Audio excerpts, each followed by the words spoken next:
Hey guys, Ryan from the SR team here with your hot tip of the week. I'm Mike Webb, trauma care instructor at Georgia Firing Line. I'm going to teach you how to assess and address injuries commonly associated with skydiving incidents.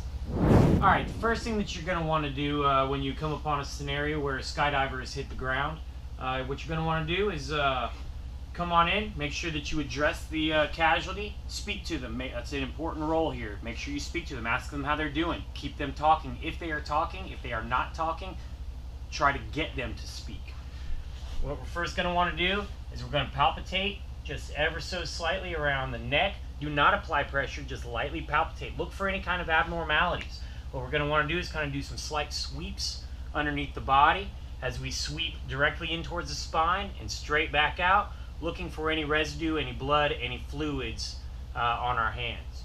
Once we have assessed the body, then we're going to want to address any kind of issues that we have found, starting with any kind of mass hemorrhaging, any airway issues, respiratory issues, and any circulatory issues. Then, once we have stabilized and addressed all of the issues that we have come upon, we're going to want to get behind the patient, and we're going to want to stabilize utilizing our knees. Make sure that you have somebody calling 911 and getting help on scene. Again, you're going to want to stabilize the head. Do not apply any pressure. Do not try to move them in any way unless absolutely necessary. But we're definitely going to want to stabilize everything.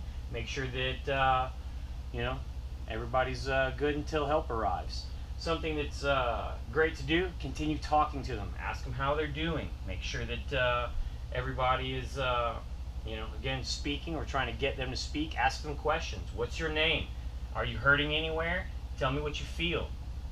Are you on any medications? That way you have information to not only tell the EMTs or paramedics when they arrive, but also you've kept them talking and tried to keep shock at bay. It's good to have supplies on hand, like neck braces. SAM splints make for great neck braces, and any kind of other brace for any broken limb.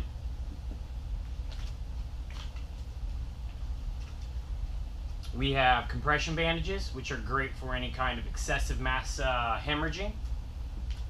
We also have chest seals for any kind of protruding object from the chest area. Also, something good to have is a BVM. That way